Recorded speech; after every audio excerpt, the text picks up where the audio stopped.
नमस्कार दोस्तों। आज हम बात करते हैं दुर्गों के बारे में। पहले हमने बात की दुर्गों के बारे में, कुछ सामान्य चीज़ों के बारे में, कुछ सामान्य जानकारी के बारे में, और आज हम बात करते हैं राजस्थान के दुर्ग विशेषों के बारे में, एक एक दुर्ग की विशेषताओं के बारे में। तो आज हम पढ़ते हैं चित्तौड़गढ़ दुर्ग। देखिए दोस्तों, ये जो दुर्ग है यह एक गिरी दुर्ग है जो पहाड़ी पे बना हुआ है।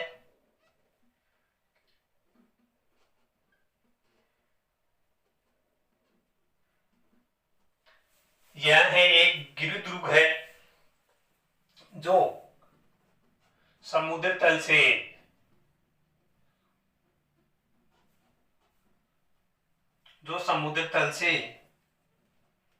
1850 फीट ऊंचाई पर स्थित है।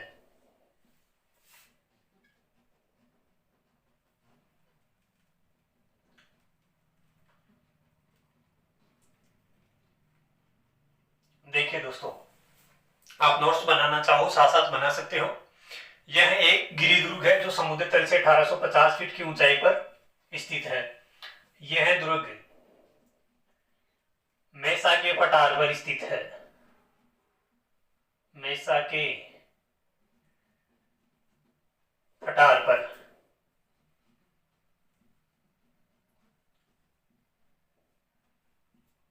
ठीक है दोस्तों, ये जो दुर्ग है वो मेसा के पठार पर स्थित है। कभी कभी पूछ लिया जाता है कौन सा दुर्ग कौन सी पहाड़ी या कौन से पठार पर स्थित है। तो ये जो दुर्ग है वो मेसा के पठार पर स्थित है। गंभीरी व बेड़च नदी के संगम पर। देखिए, चित्तौड़गढ़ का जो दुर्ग है वो गंभीरी और बेड़च नदियों के संगम पर स्थित है।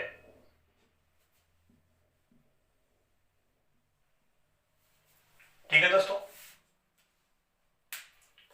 जो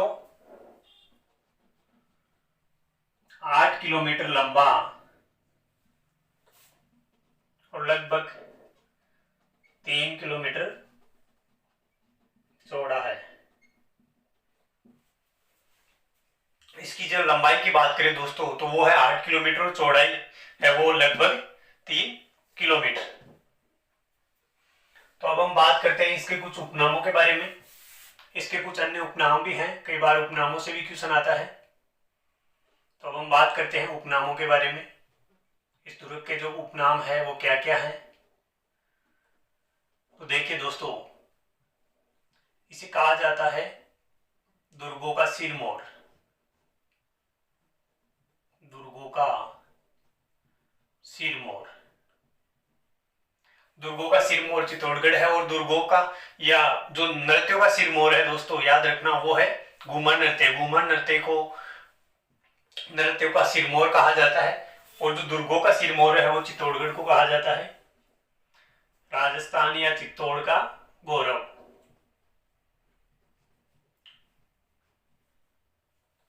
त्याग और बलिदान का प्रतीक। यहाँ कई सूरवीर हुए हैं जिस कारण इन्हें त्याग और बलिदान का प्रतीक भी कहा जाता है। ठीक है दोस्तों, दक्षिणी पूर्वी राजस्थान का प्रवेश द्वार।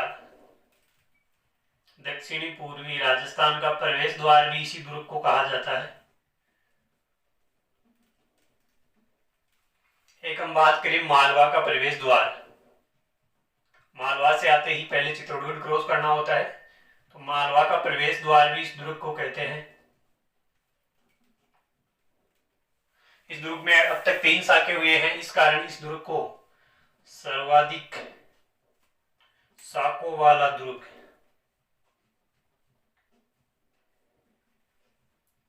सर्वाधिक साकों वाला दुर्ग भी इसे कहते हैं। राजस्थान का सबसे बड़ा लिविंग फोर्ट।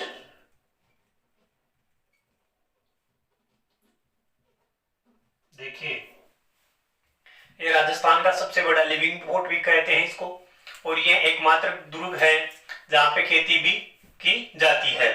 तो ध्यान रखना है आपको, मालवा का प्रवेश द्वार, दक्षिण पूर्वी राजस्थान का प्रवेश द्वार है, दुर्गों का सिरमौर है, राजस्थान का गौरव है, ये सब चित्तौड़गढ़ के ही उपनाम माने जाते हैं।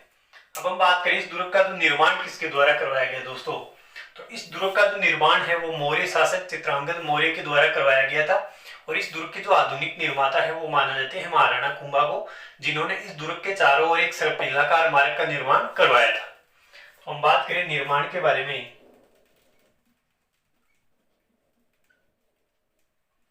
तो देखिए दोस्तों, इस दुर्ग का जो निर्माण करवाया वो करवाया चित्रांगद मौर्य द्वारा, चित्रांगद मौर्य। वह इसका जो नाम रखा वो रखा चित्रकूट। तो ये बातें आपको याद रखनी है। इस दुर्ग का जो निर्माण करवाया गया वो चित्रांगद मौर्य द्वारा करवाया गया और इस दुर्ग का नाम क्या रखा, चित्रकूट। ठीक है दोस्तों। फिर लगभग 734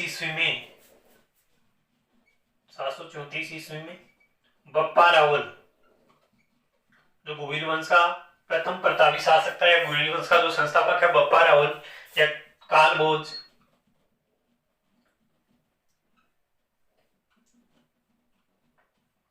कालभोज के द्वारा इस दुर्ग को जीत लिया गया। ठीक है दोस्तों। फिर हम बात करें आधुनिक निर्माता के बारे में। इस दुर्ग का जो आधुनिक निर्माता है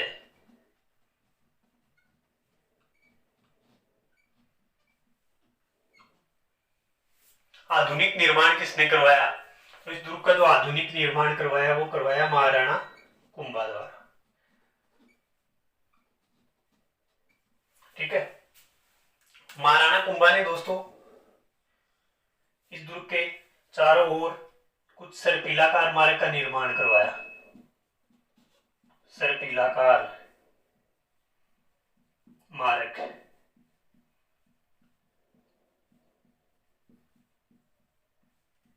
इस दुर्ग के चारों ओर सर्पिलाकार मार्ग का निर्माण करवाया महाराणा कुंभा। इस कारण इस दुर्ग के जो आधुनिक निर्माता है वो कहा जाते हैं महाराणा कुंभा को। आगे हम बात करें इस दुर्ग के बारे में, कुछ महत्वपूर्ण और चीजें हैं जिनकी जानकारी हम लेते हैं दोस्तों।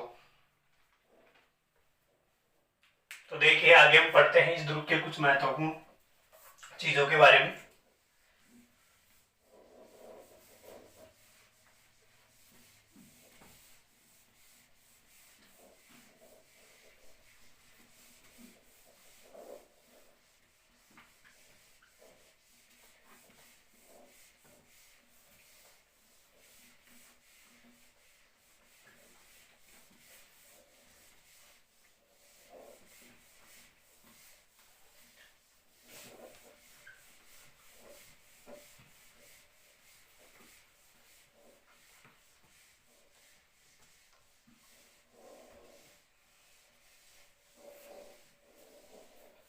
देखिए दोस्तों, इस दुर्ग के 7 महत्वपूर्ण द्वार हैं या 7 मुख्य पोल हैं,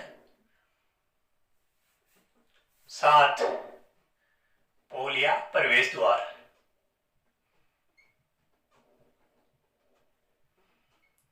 ठीक है दोस्तों।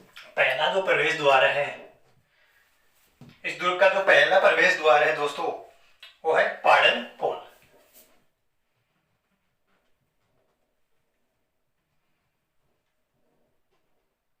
ठीक है, यह है मुख्य प्रवेश द्वार। और इस मुख्य प्रवेश द्वार के समीप ही बाघ सिंह का स्मारक बना हुआ है, बाघ सिंह स्मारक। ठीक है दोस्तों। पाड़न पोल है वो मुख्य प्रवेश द्वार है और इस मुख्य प्रवेश द्वार के समीप ही बना हुआ है बाघ सिंह का स्मारक। दूसरा पोल है वो है भैरव पोल और इस भैरव पोल के समीप वीर कल्लाजी राठौड़, वीर कल्लाजी राठौड़ का स्मारक बना हुआ है। ठीक है दोस्तों। फिर तीसरा है वो है गणेश पोल।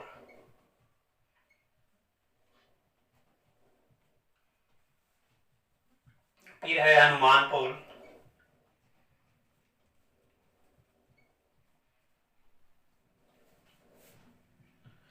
फिर जो पांचवा द्वार है वो है जोर्डन पोल। छठा प्रवेश द्वार है लक्ष्मण पोल। और जो सातवां प्रवेश द्वार है वो है राम पोल। इस तरीके से इसके कुछ 7 मुख्य महत्वपूर्ण जो गेट हैं वो है। अब हम बात करें इस दुर्ग के भीतर क्या क्या विशेषताएं हैं इस दुर्ग की, इस दुर्ग के अंदर क्या क्या स्थित है, तो हम देख लेते हैं दोस्तों।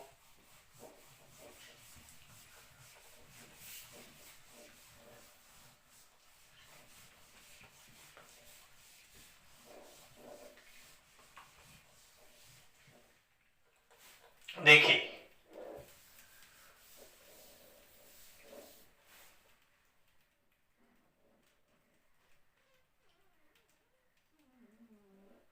ये कुछ ऐसे दुर्ग बना हुआ है।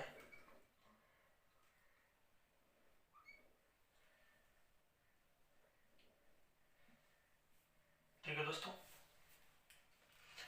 यहां हम बात करें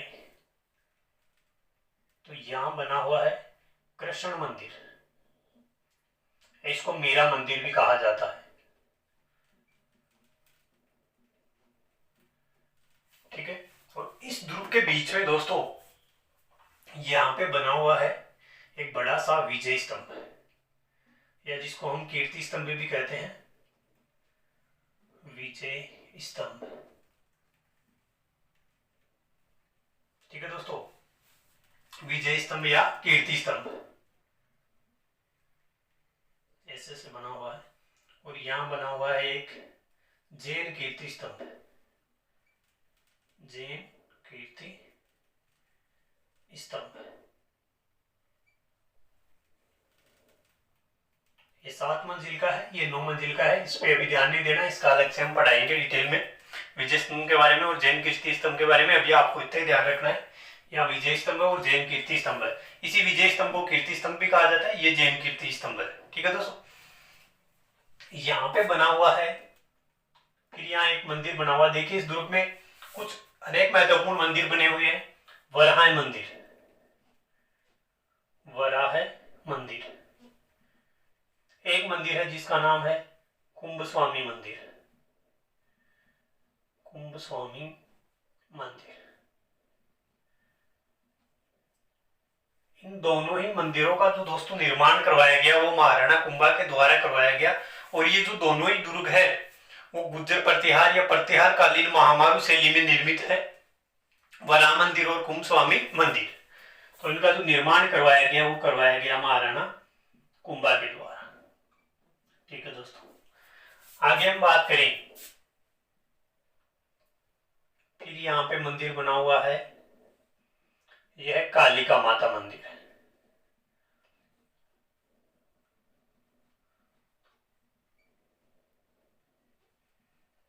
कालिका माता का जो मंदिर है दोस्तों, इस कालिका माता के मंदिर को राजस्थान का सबसे प्राचीन सूर्य मंदिर माना जाता है।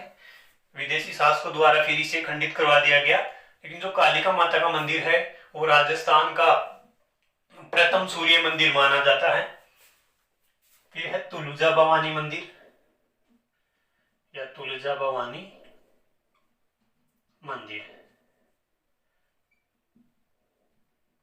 ठीक है दोस्तों, ये तुलजा भवानी जो मंदिर है इसका निर्माण करवाया गया था बनवीर द्वारा। फिर है सतबीस देवरी मंदिर, सतबीस देवरी। ये जो सतबीस देवरी है ये लगभग जैन मंदिर से संबंधित माना जाता है इसको। ये शायद पिछली बार 18 के RS के लिए एग्जाम में पूछा भी गया था, सतबीस देवरी का मंदिर कहाँ है। तो याद रखना सतबीस देवरी कहाँ है, चित्तौड़गढ़ दुर्ग में। फिर है कुकड़ेश्वर महादेव मंदिर, कुकड़ेश्वर महादेव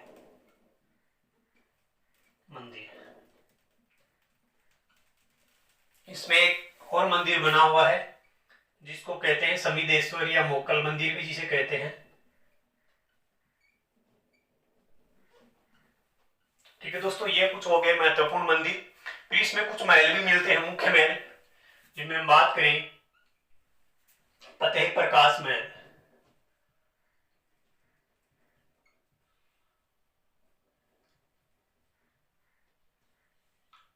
फिर यहाँ पे बने हुए हैं रानी पद्मिनी के महल।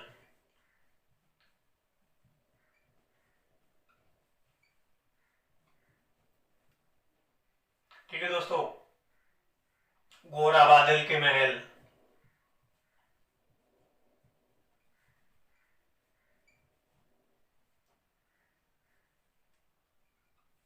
भामाशाह की हवेली।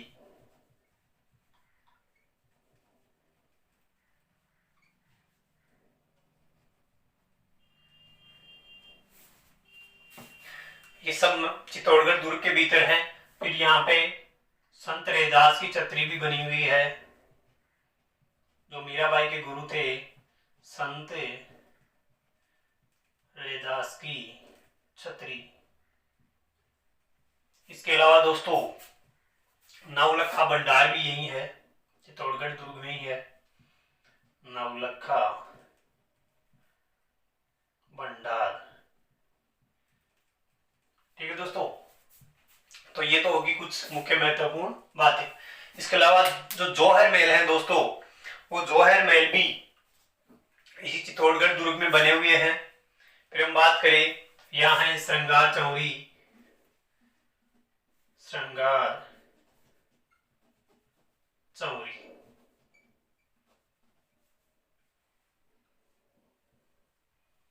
ठीक है दोस्तों, ये जो श्रृंगार चौरी है वो चित्तौड़गढ़ में है। एक और है श्रृंगार चौकी। जो श्रृंगार चौकी है दोस्तों, वो श्रृंगार चौकी मेहरानगढ़ दुर्ग में बनी हुई है।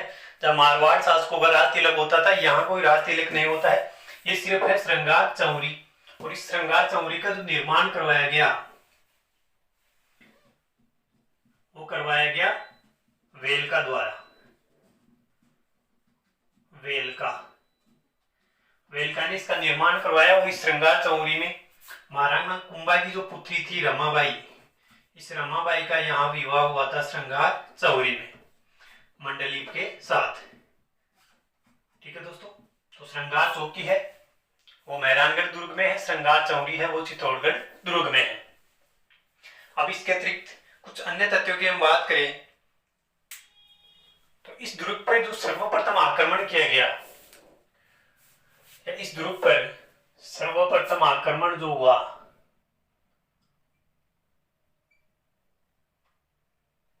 वो अफगानिस्तान के मामू द्वारा किया गया।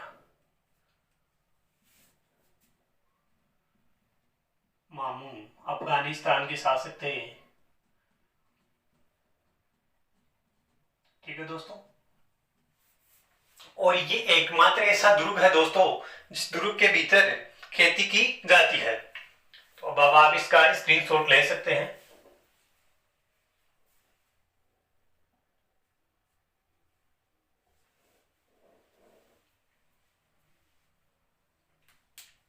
ठीक है दोस्तों, अब हम बात कर लेते हैं, इसमें कुछ तालाब बने हुए हैं और इस दुर्ग में कुछ साके हुए हैं उनके बारे में।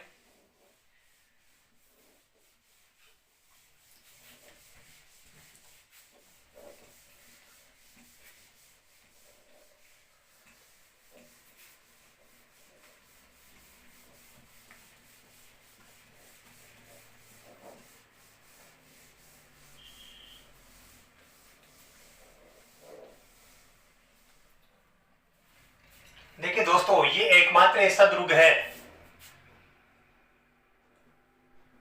एकमात्र दुर्ग जहां खेती भी की जाती है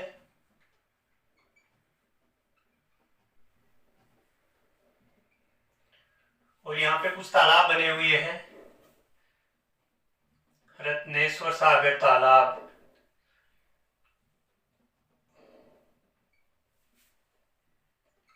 कुंभा सागर तालाब,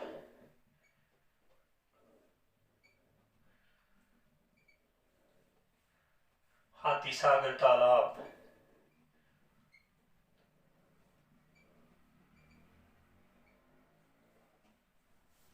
एक है ज्वालाबाव की बावड़ी,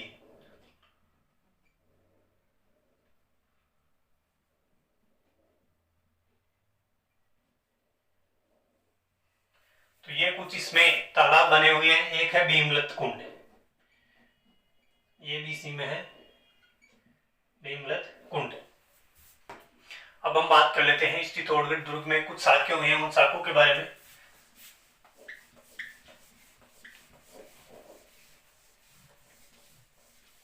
देखिए दोस्तों, जो प्रथम शाखा हुआ यहाँ पे, प्रथम शाखा 1303 ईस्वी में। इस समय यहाँ के जो शासक थे वो थे रावल रतन सिंह, और जो आक्रमण किया उससे पहले हम बात करें रानी पद्मिनी, और जो यहाँ आक्रमण किया गया दोस्तों वो किया गया अलाउद्दीन खिलजी द्वारा। ठीक है दोस्तों, प्रथम शाखा हो गया 1303 का। दूसरा जो शाखा हुआ यहाँ वो होता है 1534 ईस्वी में, और इस समय यहाँ के शासक थे वो थे विक्रमादित्य। विक्रमादित्य हाड़ी रानी के पुत्र थे, ये हाड़ी रानी कर्मावती के पुत्र। और जो राजमाता थी या जो रानी थी वो थी हाड़ी रानी कर्मावती। विक्रमादित्य कर्मावती के पुत्र थे। और यहाँ पे जो आक्रमण किया गया वो किया गया गुजरात के शासक बहादुर शाह द्वारा। विक्रमादित्य को कमजोर शासक समझते हुए गुजरात के बहादुर शाह ने यहाँ चित्तौड़गढ़ पे आक्रमण किया। ठीक है दोस्तों,